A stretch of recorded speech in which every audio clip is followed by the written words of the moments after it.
Ciao, buonasera. I want to talk to you about Nestlé's digital journey, and I'm going to try to frame a lot of this in a creative context, especially around how to really think about getting their culture right for creative expression and internal innovation.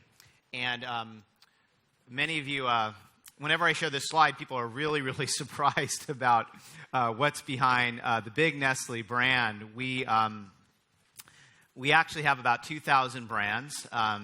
Some of them are some of the ones you're very, very familiar with. San Pellegrino.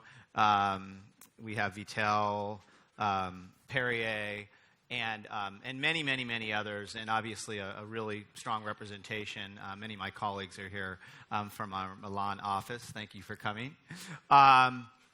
But I joined Nestlé about a little over 3 years ago, and and one of the big challenges is, how do you help to inspire a large organization to really think about the power of digital and social media to build brands and delight consumers. And it's been an absolutely fascinating journey. We've made some really good progress. But before I walk through some of that progress, I'd like to just put a few numbers, on the table to just kind of illustrate what I deal with on a regular basis. So, first and foremost, we sell about 1.2 billion products a day globally. And what's interesting about that is that a growing percentage of those products have linkages to digital. In fact, this is classic owned media, packaging. In a world of mobile phones, the packaging, the product actually takes on a whole different value. We were one of the first companies to launch something known as Beyond the Label. We started it with our Kit Kat brand in the UK. Now we're rolling it out as part of our Nescafé Dolce Gusto brand, but literally through QR code technology, allowing consumers to almost treat the packaging like a Wikipedia, where you can really go very, very deep into what's behind the brand. But again, for those of us that are on the creative side, what are the possibilities when digital can open up packaging in very, very powerful ways and allow consumers to go incredibly deep, incredibly rich opportunity? And this is one of the things that I think about constantly. The second one, and this is really, really new. I started my career at Procter & Gamble, where if I could figure out how to get a couple big pieces of TV copy out every 6 months, I was pretty happy. And now we're in an environment where we're producing 1,500 pieces of original content every day. We have 900 Facebook pages, hundreds of Twitter accounts. We're moving aggressively on Pinterest. And so you've got a lot of content production. How do you do that at high quality, at scale, and in a way that has consistent brand tone of voice? Much, much harder, easier said than done. And so this is like one of the big, big, big obsessions. We know content is a huge opportunity. But what's interesting about this is that this is before I even count consumers responding to consumers. That probably doubles the number. This is just publishing content. About 40% of our traffic now comes to us through mobile. And this is both a challenge and an opportunity. Most of us are not ready for this. That's a doubling of what it was 12 months ago. And I think from a creative side, we have to ask some really hard questions about how do we design for a world of small and short. This means we have to make choices. Brevity is the soul of wit. Small is the new big.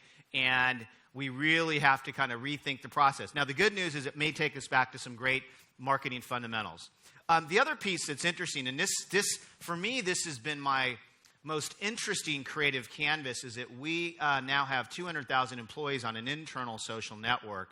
And I'm a big believer that internal mastery drives external mastery. If we can communicate creatively with our employees in a ways that drives engagement and retention and likes and shares and comments, that's going to make us much better in the external world. And I'll come back to this in a moment. But just a few big numbers to kind of reflect upon. Now, we set a pretty big ambition to, be a leader in the FMCG space and leveraging digital and social media to build brands and delight consumers. It's not about having the top digital strategy. It's always about building brands, but we all know that digital is an incredible capability to kind of reinvent, rejuvenate the branding process. And I won't get into all the details. Like all of you, we have KPIs and targets and the like, but I'd say there are kind of four key pillars of that digital transformation agenda. Enhancing embracing fundamentals, or we often say fundamentals are fundamental. Media productivity, we set a goal of increasing media productivity by about 20%, based on a combination of media mix modeling, advanced targeting, and importantly, paid-owned, earned media optimization. External focus and innovation, not an original idea, but really important, especially for large companies, to just really have your ear to the pulse of what startups are doing, what some of the big, highly innovative platforms, some of which we've just heard from, are doing. And then the fourth one is really important. Again, this kind of gets to the internal creative canvas of how do we drive rapid scaling and collaboration.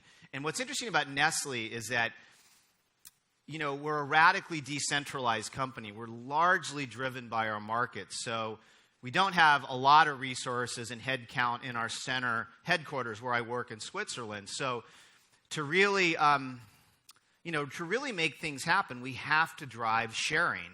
And we have to encourage one market to talk to the other. So again, we'll talk about that in a moment. Now, on the fundamentals are fundamentals. I think one of the biggest mistakes that digital leaders like myself make is that they put digital in a shiny new object divorced from the core brand building process. And that may help in the short term, but what we need to do is sustain, the energy. And so one of the things that really attracted me to Nestlé was the brand building process. It's called BBNW, Brand Building the Nestlé Way. And we use it across all of our markets and brands. And think of a house that has a number of rooms, and each room has a number of winning actions. And they drive everything we do. And some of them you may look at and say, boy, that looks really, really basic. And you're right. It's very, very basic. So you think about an area like number 3, like know your consumer deeply.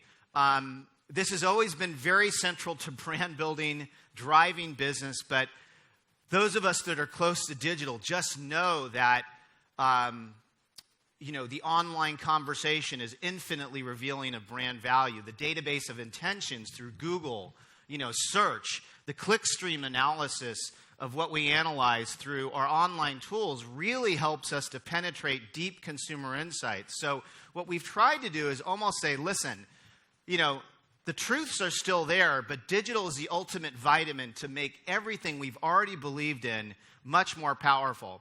I'll give another example. Our most important room is what we call the red room, creating engaging brand experiences. And it's largely a pre-digital concept. And yet, the interactions we're now having with consumers through next generation customer service, or interaction on Facebook or Twitter, or even providing utility or service to consumers through mobile apps is the heart of engagement. And so we have this incredible opportunity to kind of take these core truths and take them to an entire level. And I think one of the reasons why we've been able to move relatively fast, never as fast as I would like, but relative to the way we worked in the past, is I think we've really kind of kept the digital agenda and the fundamentals very, very closely intertwined. So think about that, whether you're on the agency side or the brand side in terms of moving your agenda. Now, in media productivity, again, I mentioned a number of building blocks. Advanced targeting. We know digital is getting incredibly precise. We'll hear from Facebook in a few minutes, and what they're doing is pretty amazing. But also through media mix modeling, and importantly through paid-owned, earned media optimization. And we have really tried to be super disciplined around it. It's not a new concept. It's not even an original concept.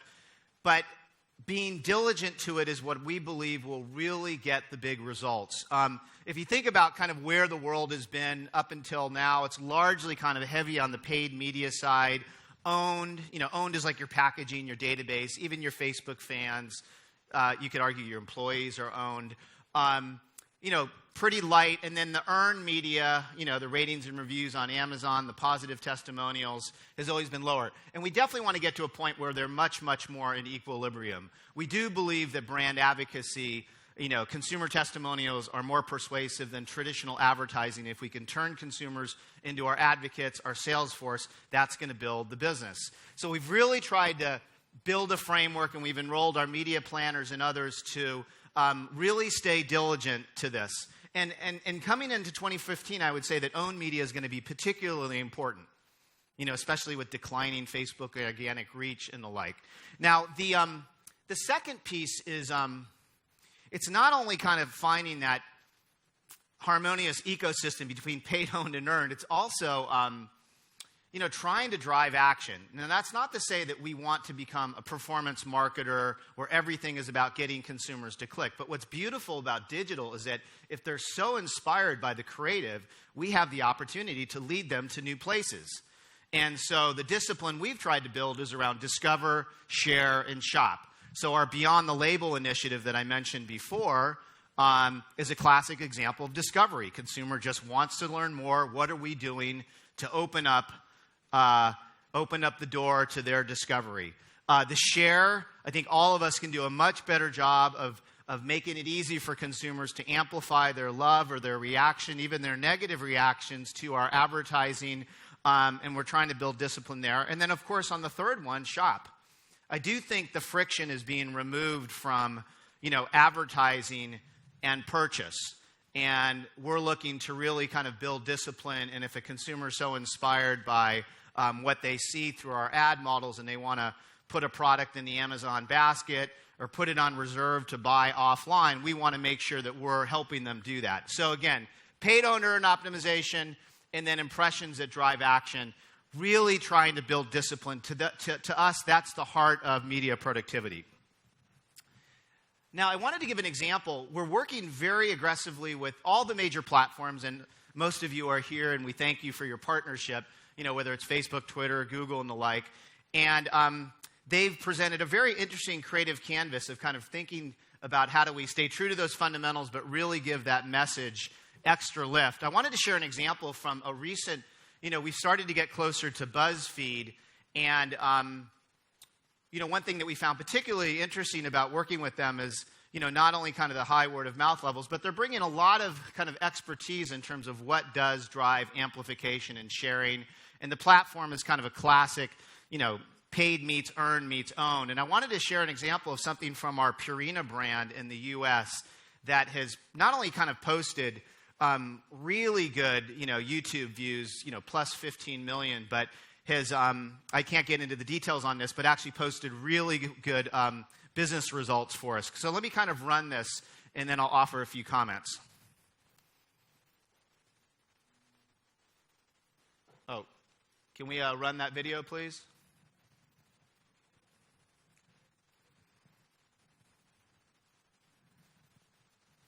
Is it there? There's no video there? There we go. Dear Kitten, since I have hissed at you the customary 437 times, it is now my duty as the head of the household to begrudgingly welcome you. Perhaps you are here to replace me, but I must do my duty and educate you on your new surroundings, as Maximilian once did for me. Rest in peace. Dear Kitten, because you are so small, you cannot jump, which is sad for you, but eventually you will, and you will find the places that I refer to as up. This will come in handy, especially around the human larva, which I know smells like milk, but can be a bit grabby. Dear Kitten, you should be aware that there are two kinds of food. The first is sort of a dehydrated brown niblet. I think they gave us these because they're training us to be astronauts.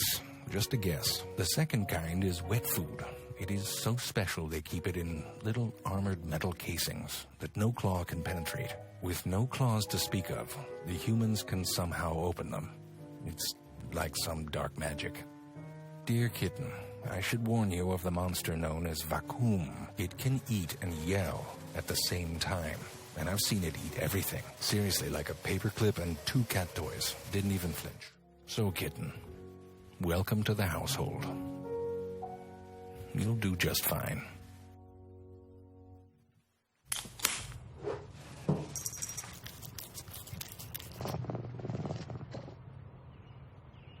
I know we make lots of jokes about everybody's putting cat photos on the internet, and there is some truth to that. But we do believe that great narratives about cats and their relationship to owners has incredible value, and we know it's driving the business. And what we really like about this is, not only the unique collaboration with an entirely new partner, but relatively soft brand sell. There's clearly brand sell, but it's subtle. It's not overt.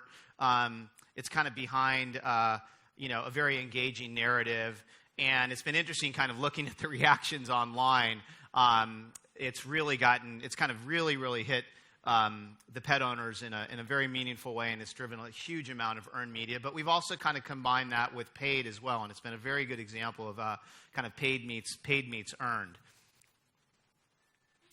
Now I want to talk a little bit about external innovation. We've really been thinking about how do we, I guess the creative challenge is like how do you transform any kind of large entity that's been used to, kind of legacy processes and kind of really accelerate, something like digital, which is clearly disruptive. And so we've done a couple things that. Number one, we've set up a Silicon Valley Innovation Outpost. Again, not an original idea, but what's powerful is like how you use that to really inspire fresh thinking. We've been thinking a lot about how do we make a large company think more like a startup. Startups are agile, they're flexible. I know from my experience having been at P&G and then going to a startup, it's just a different type of world. There's less money, but there's you develop this flexibility, this sense and respond, and we've been trying. Nobody at Nestlé assumes that we're going to be just like a startup, but we do believe there's some elements of that we can bring to the to the home office to really help us to move faster in this very exciting world of brand building. The most important thing that we did is what's the organizational model? That's like the most important question that we have to ask. I mean, to kind of get to the creative side, of rapid response, every always on. How do you, build the organizational model? So one of the things that we tested coming out of one of our first trips to the Silicon Valley was, what if we took 12 of our most promising leaders, brought them to our headquarters in Switzerland for not just a couple of weeks, but 8 months. And we had them do a combination of intensive hackathons, extensive training, and then assign them to some of our major global brands like Kit Kat or Nescafe or Nestea or Maggi. And we tested this, and it has grown like crazy. And I wanted to share with you a video clip that our last digital acceleration team just produced a couple weeks ago to give you a feel for what we're doing, and then I'll share a few additional thoughts. Let's run the clip. Oh, sorry about that, guys.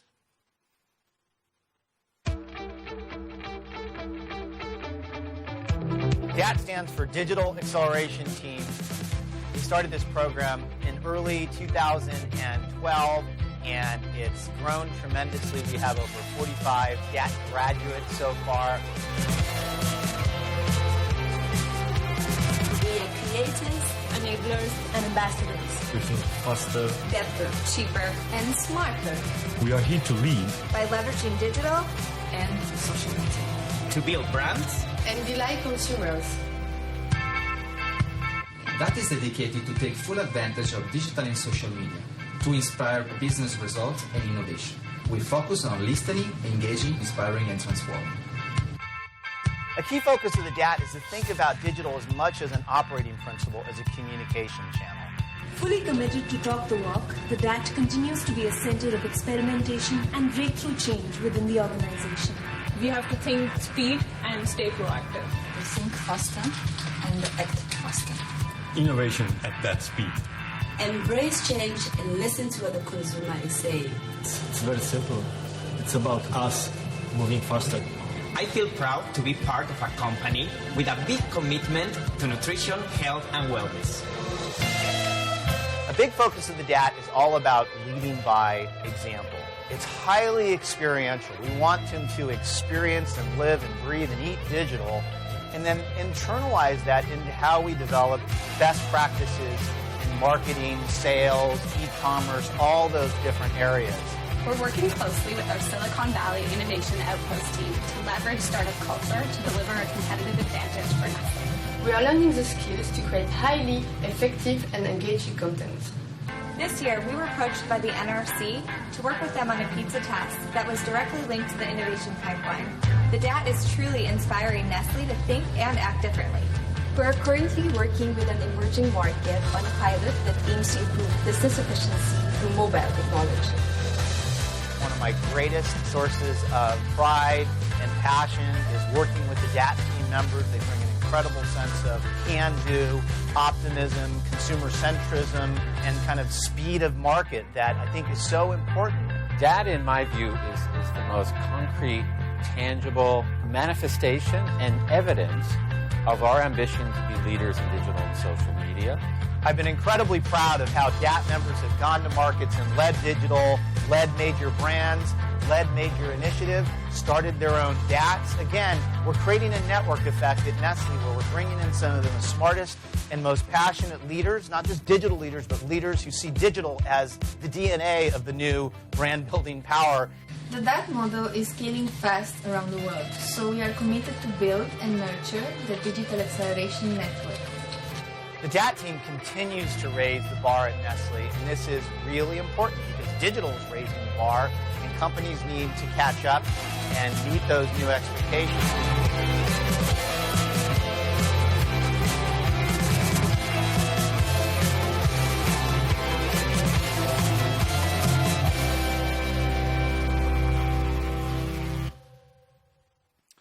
You know, a couple comments based on what you saw.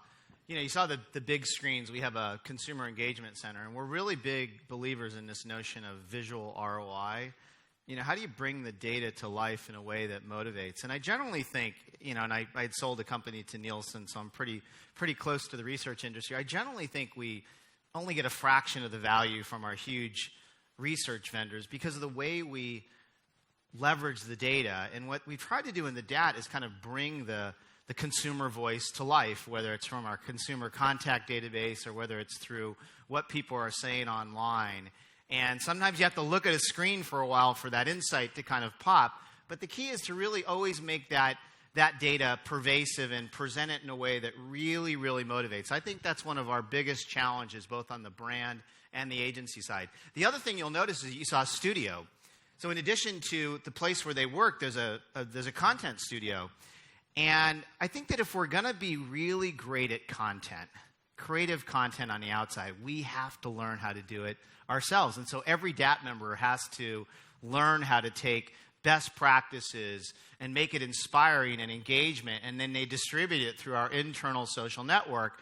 And that social network is intended to provide a real-time feedback loop. So if it's bad content, you get the deafening sound of silence.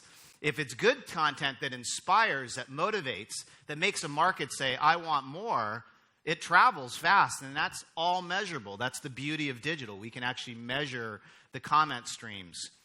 The other thing that's been really interesting, and I honestly did not anticipate this, but this is what's so beautiful about test and learn, is that we didn't expect our markets to move so fast. We launched the DAT just about 2 years ago, a little over 2 years ago, and it's already now in 12 markets across Nestlé. And not everyone is the same. But they're all kind of these creative labs, all trying to figure out how do we move faster with greater agility. You know, in India, they're really doing some amazing things in content. In China, they're doing amazing work with consumer services. Italy, we have our Italy team here, soon to be run by a DAT graduate, Andrea Galli. They're already in their second iteration. They launched their first one just a few months after ours, and now they have a new one that combines shopper. But again, I think what I want to inspire your thinking is that don't ever underestimate the power of organizational models and what they can do. We tend to put a lot of the focus on the big creative ideas on the outside, and we need to do that. But a lot of what powers that external creativity is how we organize. And I do believe that digital raises the bar for how we think about different, more flexible organizational structures. Which leads me to the final area I wanted to talk about around rapid scaling and transfer of knowledge. You know, to make any of this work, to make it relevant, to make it meaningful, to make it stick, we've got to share. And what we've tried to do at Nestlé is really test all the digital tools internally. And this is pretty hard. Honestly, you know, when I tried to do this at P&G, I was leading digital and I tried to create an intranet and I miserably failed.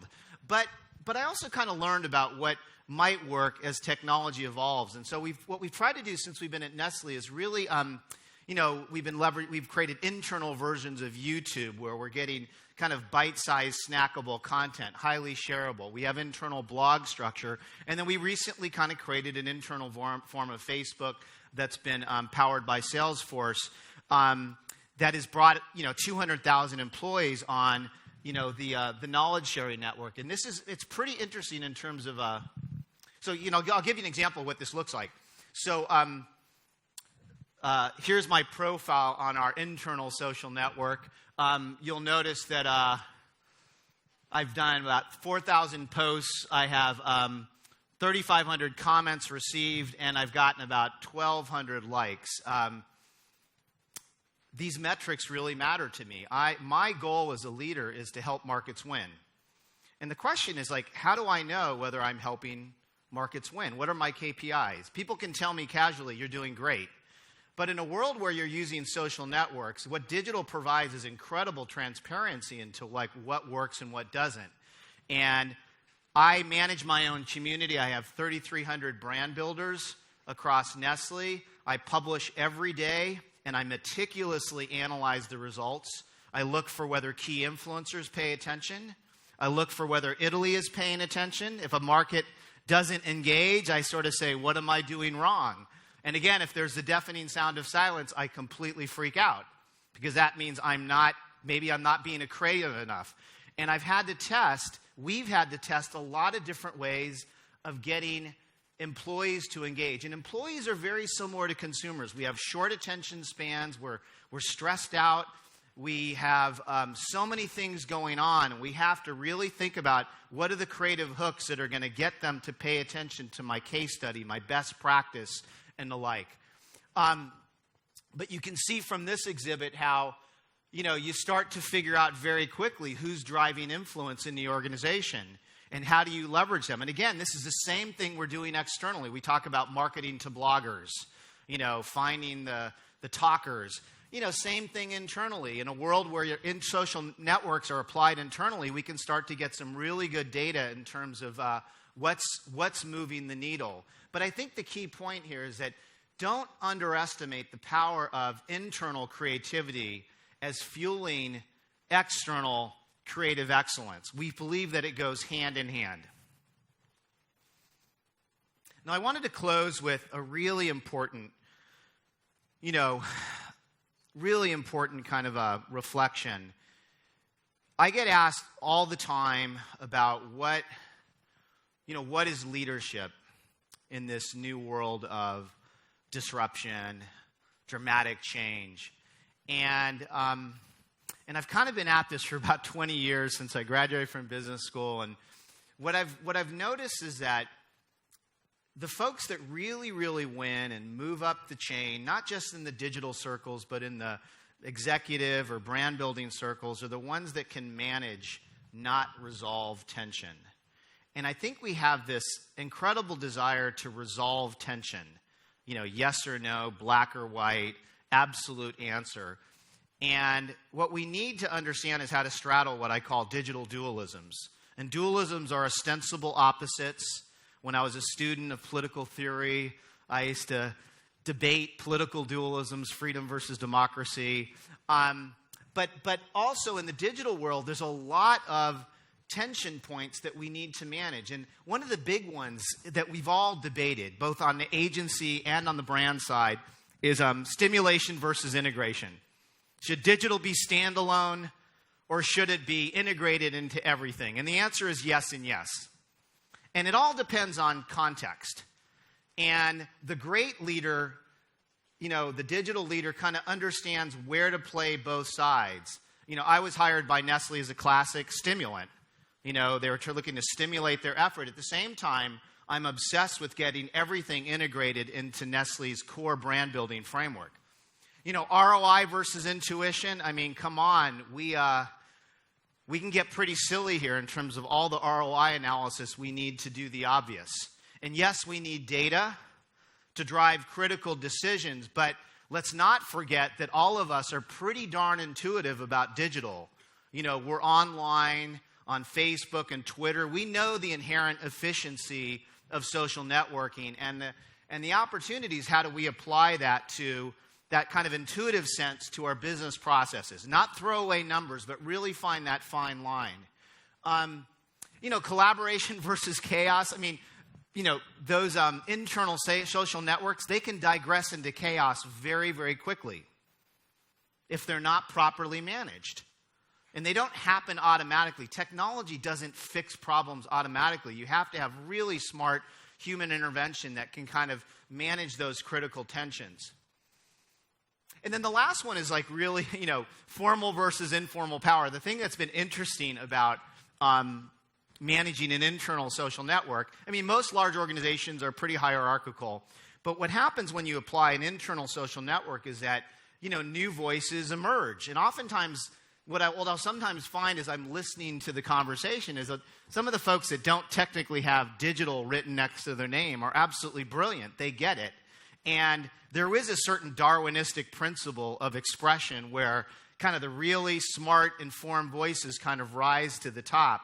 And we need to find that balance between formal and informal power. And I think that making things happen in large organizations is kind of a concurrent, kind of top-down, bottoms-up activity. But this is what we need to do if you're going to drive a transformation agenda. And it has everything to do with the creative process.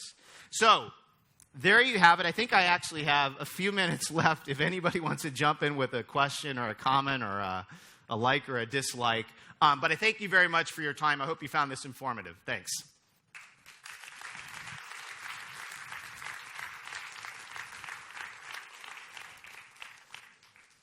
Comments or questions?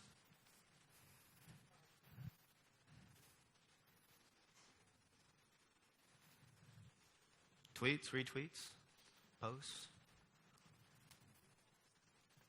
Wow, Italy, mellow. All right, thanks so much for your time.